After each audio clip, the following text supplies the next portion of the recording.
Le Sénat fait le choix du représentant de l'Assemblée, du Parlement à la Cour constitutionnelle. Le Parlement est composé de 2 chambres. Eh bien, Mbosso Kodiampanga, président de la Chambre basse, se montre sceptique et met à la place publique les dissensions qui existent entre la Chambre haute et la Chambre basse.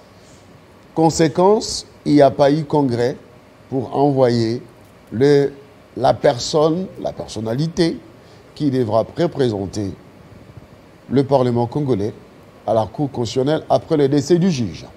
Cette question, nous en parlons avec mon invité ce matin, après Jacques Chimankida. Nous abordons la politique avec Patrick Makanga. Bonjour. Bonjour, cher Crispin. Merci pour l'invitation de ce matin. Alors, qu'est-ce qui se passe au Parlement congolais? Vous êtes politique, analyste politique, communicateur de l'Union sacrée. Eh bien, la majorité, c'est l'Union sacrée. Sénat, Union sacrée, Mbosso, Union sacrée. Mais qu'est-ce qui ne va pas? Donc c'est déjà le positionnement pour 2023. Écoutez, ce qui est vrai, il y a de quoi déplorer un certain manque de sincérité des acteurs au sein de l'Union sacrée. Parce que l'adhésion à l'Union sacrée, c'était nous avions adhéré à la vision d'une seule personne. C'était celui du chef de l'État que nous tous avions adhéré. Et ce ralliement à l'Union sacrée a eu d'abord comme premier fruit, c'était ce fonctionnement harmonieux des institutions. Fonctionnement harmonieux entre institutions dans notre pays, parce qu'il a été constaté de guerres qu'il y a eu entre institutions. Dans la coalition FCC-CAS, on a vu qu'il y avait des guerres entre coalitions. Alors le ralliement à l'Union sacrée nous a permis à jeter des passerelles, au point que nous avons vu différentes institutions du pays fonctionner en harmonie.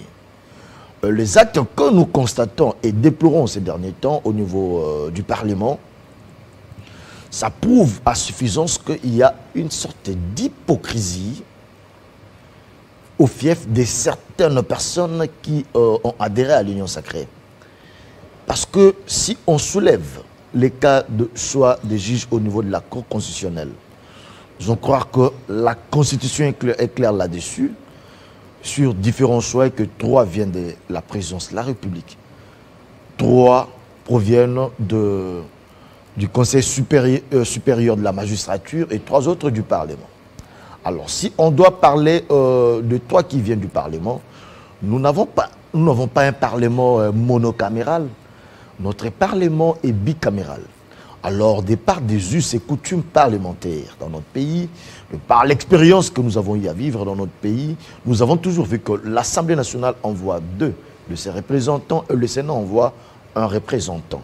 Alors, pour les cas échéants, le cas du juge Mungulu décédé, et à son âme, c'était un sénateur qui a eu à remplacer les juges Vundoa qui aujourd'hui est président du Conseil d'État. C'était un sénateur. Et c'est ce qui a même fait que, étant donné qu'il y a eu, le Parlement n'avait que 2 représentants, ce qui a même fait qu'il n'y a pas eu de tirage au sort au niveau des 3 juges que le Parlement envoie. Et le vide qu'il y avait, c'est le vide du Sénat. C'est le Sénat qui avait envoyé les juges décédés. Donc, en principe, ce n'est qu'un remplacement. On ne peut même pas parler du renouvellement. Parce qu'on a vu les gens se référer à l'article 42 du règlement intérieur du Congrès. L'article 42 du règlement intérieur du Congrès parle du renouvellement. Mais nous ne sommes pas au renouvellement, nous sommes au remplacement parce que le sénateur qui était là est décédé. Donc ce n'est même pas le renouvellement où il faudrait mettre en place une commission qui doit statuer pour la réception des différentes candidatures. Là, c'est au cas où il y a renouvellement, mais il n'y a pas renouvellement. C'est un remplacement. Celui qui était là, le juge décédé, était l'émanation du Sénat. Et que c'est tout à fait normal que le Sénat puisse proposer un autre nom. Mais c'est ça que ne veut pas Gobé. le président de l'Assemblée nationale. Donc, les comportements belligérants du président de l'Assemblée nationale, les comportements belliqueux avec un caractère hubris, prouvent à suffisance les attitudes d'un monsieur qui veut jeter de l'opprobre à l'union sacrée, qui veut créer du désordre pour rien du tout. Or, le travail que doit faire l'union sacrée, c'est un travail que nous avons tous souhaité, que nous avons voulu d'un bloc inextricable pour répondre aux attentes de la population. Mais pourquoi faire fi des us et coutumes parlementaires juste pour créer des troubles? Mais la question que l'opinion se pose, pourquoi les choix du sénateur, les choix faits du sénateur qui doit remplacer le juge décédé, il s'est fait que celui qui a été choisi était membre de la FDC. Non, écoutez-moi, écoutez. Moi, je pense qu'on doit un peu élever le débat. Nous devons élever le débat. Nous avons vu à l'époque du président Kengo Adondo, qui a placé 2 juges, en la personne de Vundwawe, du juge Vundwawe, et son remplaçant, c'était le juge Mongolo. Les deux étaient de la même sphère géographique que le président du Sénat, Léon Kengo Adondo. Ils étaient du même coin. Les deux avaient de mêmes origines avec le président du Sénat, Kengo Adondo. Donc, jurisprudence. Donc, pour dire que non, ce n'est même pas le cas de la jurisprudence, on comprend que les gens, pour jeter un discrédit, ils font des raccordements frauduleux. Ces raccordements frauduleux. Mais nous avons eu à voir dans ce pays 2 juges de la Cour constitutionnelle, un et son remplaçant, issus du même sphère géographique. De par des us et coutumes, de par ces fonctionnements harmonieux du Parlement, ça n'a posé aucun problème. Parce que les gens ont pris de la hauteur. Mais aujourd'hui, pourquoi ça doit poser problème si le Sénat propose? Et d'ailleurs, ce n'est pas la personne de Monseba Tulukobo qui propose les noms. C'est le Sénat. Il ne faut pas voir, il ne faut pas personnaliser les problèmes qu'il y a, les problèmes dans le choix de ces juges-là. Les problèmes, nous risquerons de connaître un problème entre la chambre haute et la chambre basse au niveau du Parlement. Il ne faut pas voir les individus Bati et Mbosso. Nous fustigeons le comportement de Mbosso parce qu'il veut créer le désordre au sein du Parlement. Ça n'a rien à voir avec des individus. Parce que c'est le Sénat qui a envoyé les noms qui a envoyé ses noms, qui a envoyé son nom. Parce que c'est le Sénat qui devrait remplacer. Et d'ailleurs, même s'il fallait qu'il y ait commission, mais c'est le Sénat qui devrait mettre en place une commission. Mais pourquoi, parce que c'est le Sénat qui doit remplacer. Pourquoi il n'y a pas eu commission? Écoutez-moi. Même s'il y a eu commission, parce que là, c'est un ticket du Sénat. Il ne faut pas voir les individus. C'est un ticket du Sénat. Les diables logent dans les détails. Pourquoi ne pas respecter les justes coutumes du choix et présenter déjà en plénière quelqu'un qui n'a pas été choisi par les congrès? Non, écoutez-moi. Écoutez. Les justes coutumes parlementaires, c'est ce qu'a fait le Sénat. Mais à notre grande surprise, nous avons vu Monsieur le Président de l'Assemblée nationale, Mbosso, s'est comporté en rebelle. S'est comporté en rebelle et on se pose tant de questions sur les désordres qu'il veut orchestrer au sein du Parlement. Il travaille pour le compte de qui? Ça suscite beaucoup de questions. C'est quand même le président de l'Assemblée nationale.